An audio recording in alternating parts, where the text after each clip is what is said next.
Mega power star Ram Charan ఈ పేరు తెలుగు ప్రేక్షకులందరికీ సుపరిచితమే. మెగాస్టార్ చిరంజీవి వారసుడుగా టాలీవుడ్లోకి ఎంట్రీ ఇచ్చిన చరణ్ తన ఇన్నాళ్ల కెరీర్లో ఎన్నో విమర్శలు ఎదుర్కొన్నారు. కానీ అవేవి పట్టించుకోకుండా ఒక నటుడిగా తనని తాను నిరూపించుకోవడానికి ఎంతో హార్డ్ వర్క్ చేశారు.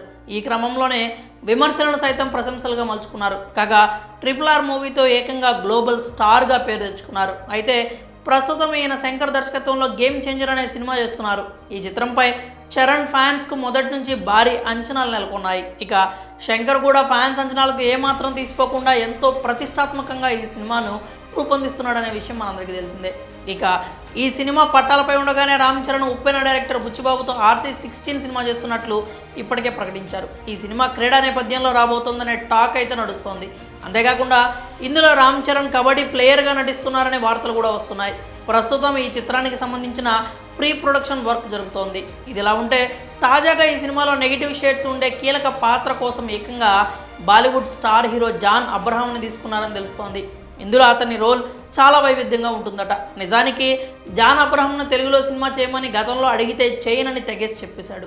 తాను హిందీ నటుడినని, ప్రాంతీయ భాషా చిత్రాలు చేయనని, వేరే హీరో సినిమాలో సెకండ్ హీరోగా చేయనంటూ కామెంట్ చేశాడు. అంతేకాదు తాము నంబర్ 1 అని, బాలీవుడ్లో హీరోలు ఎప్పటికీ నంబర్ 2 కాలేరంటూ కామెంట్ చేశాడు.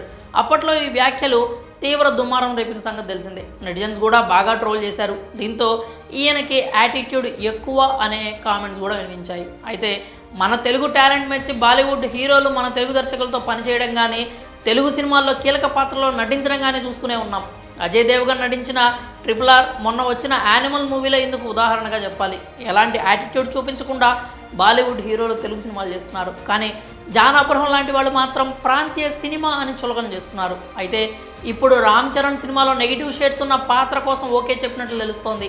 RC16 యూనిట్ జాన్ అబ్రహాంని అడగ్గా ఒప్పుకున్నట్లు వార్తలు వస్తున్నాయి. కాగా ఈ సినిమా దాదాపు 400 కోట్ల రూపాయల బడ్జెట్తో రూపొందనుంది. అలాగే ఈ చిత్రాన్ని వృద్ధి సినిమాస్ బ్యానర్పై వెంకటేష్ సతీష్ కిలారు నిర్మిస్తున్నారు. ఇక భారీ బడ్జెట్తో పాన్ ఇండియా రేంజ్లో రూపొందుతున్న ఈ సినిమాలో చాలామంది పెద్ద స్టార్లు భాగం కాబోతున్నారు. ఇప్పటికే ఈ చిత్రంలో విజయ్ సేతుపతి, శివరాజ్ కుమార్ సహా ఎంతోమందిని ఫైనల్ చేసుకున్నట్లు ప్రచారం అయితే జరుగుతోంది. అలాగే ఈ మూవీకి AR రెహమాన్ సంగీతం అందిస్తుండగా మైత్రి మూవీ మేకర్స్తో పాటు సుకుమార్ రైటింగ్ సంస్థలో నిర్మాణ భాగస్వాములుగా వ్యవహరిస్తున్నాయి. మరి రామ్ చరణ్ భారీ బడ్జెట్ మూవీలో బాలీవుడ్ స్టార్ జాన్ అబ్రహం నటిస్తున్నారంటూ వస్తున్న వార్తలపై మీరేమనుకుంటున్నారో మీ అభిప్రాయాలని కామెంట్స్ రూపంలో తెలియజేయండి.